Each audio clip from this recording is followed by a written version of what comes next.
جب جنگ ختم ہو گئی، فتح ہو گئی، آقا رحمت للعالمین تھے، یہ لوگ اپنی سرکشی کی انتہا کی وجہ سے اس انجام بد کو پہنچے، لیکن حضور نے تکریم انسانیت کرتے ہوئے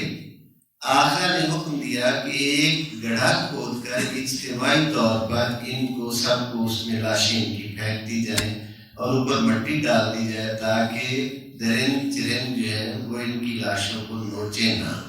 آپ دیکھتے ہیں تاریخی اعتبار سے کہ کبھی کوئی فاتح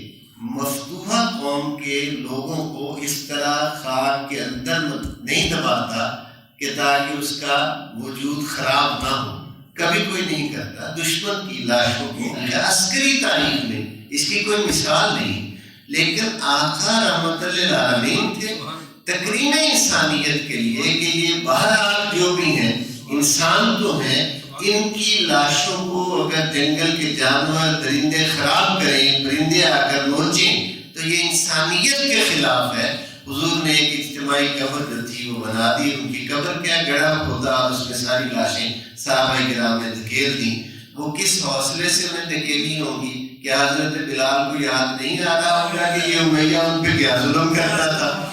انہیں یاد نہیں ہوگا، جس نے جو ظلم کیا ہوگا کیا انہیں یاد نہیں ہوگا؟ لیکن یہ فرمان رسالت تھا، اس لیے اس کی تعمیل میں انہوں نے سب ایسا کیا۔ اب بدر کی فتح کے 3 دن بعد میرے آقا صلی اللہ علیہ وآلہ وسلم جب وہاں سے رخصت ہونے لگے، تیاری ہو گئی، حضور علیہ السلام اس اجتماعی گڑھے پر آئے۔ میں گڑھا ہی کہوں گا، سمجھانے کے لیے کہتے ہیں تو اجتماعی قبر کہہ دیتا ہوں، کیونکہ قبر تکریم کے طریقہ سے تدفین کو کہا جاتا ہے نا۔ یہ حضور اس کے کنارے آئے، اس کنویں کے کنارے کہہ لیں، گڑھے کے کنارے آئے، اور میرے آقا صلی اللہ علیہ وآلہ وسلم نے نام لے لے کر ان کو مخاطب کر کیا، اور مخاطب کر کے ان بڑے بڑے سرداروں کو کہ جس عذاب دوزخ سے اللہ کا رسول تمہیں ڈراتا تھا، کیا تم اب اس عذاب کا مزہ چکھ رہے ہو یا نہیں چکھ رہے؟ حضور نے جب یہ خطاب کیا نام لے لے کر، تو حضرت عمر فاروق رضی اللہ تعالیٰ عنہ نے ادب سے عرض کیا، حضور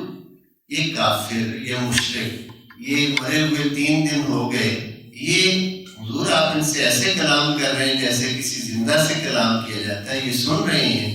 حضور نے فرمایا عمر بڑا سن دے پہ۔ بہت بڑا مسئلہ یہاں سے ایک سمجھ میں آتا ہے کہ اگر حضور کے مقابلے میں لڑنے والا، پوری زندگی آقا کو ستانے والا، حضور کے صحابہ پر ظلم کرنے والا، اگر مرنے کے بعد وہ سن رہا ہے تو جس کی زندگی ہی حضور کی اطاعت میں گزرے گی، اس کی زندگی ہی اطاعت خدا میں گزرے گی، اطاعت مصطفیٰ میں گزرے گی، وہ مرنے کے بعد کیسے نہیں سن سکتا؟ ابن کثیر علیہ رحمت نے 14 سے زیادہ حدیث بیان کی ہے سمع موتیٰ پہ، اور انہوں نے یہاں تک لکھا ہے کہ جب کوئی کسی قبر پر پرندہ بھی اگر آ کر بیٹھتا ہے تو مرنے کے بعد اگر یہ کہیں نا کہ ختم ہو گیا سلسلہ، ختم ہو گیا، تو پھر قرآن کی جو اتنی آخرت کے بارے میں آیتیں ہیں،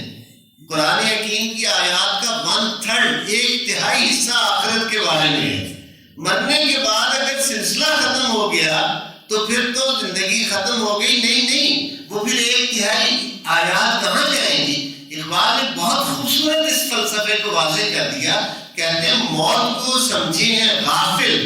اختتام زندگی ہے یہ شام زندگی، صبح دوام زندگی۔ ابن کثیر لکھتے ہیں حدیث کی روح سے کہ جب کسی قبر پر کوئی پرندہ بھی آ کر بیٹھتا ہے تو قبر والے کو یہ خبر ہوتی ہے کہ یہ پرندہ نر ہے یا مادہ ہے۔ میں نے یہ مشرکین والی تو حدیث آپ کو سنا دی۔ عزیزان محترم، یہ ہمارے دین کا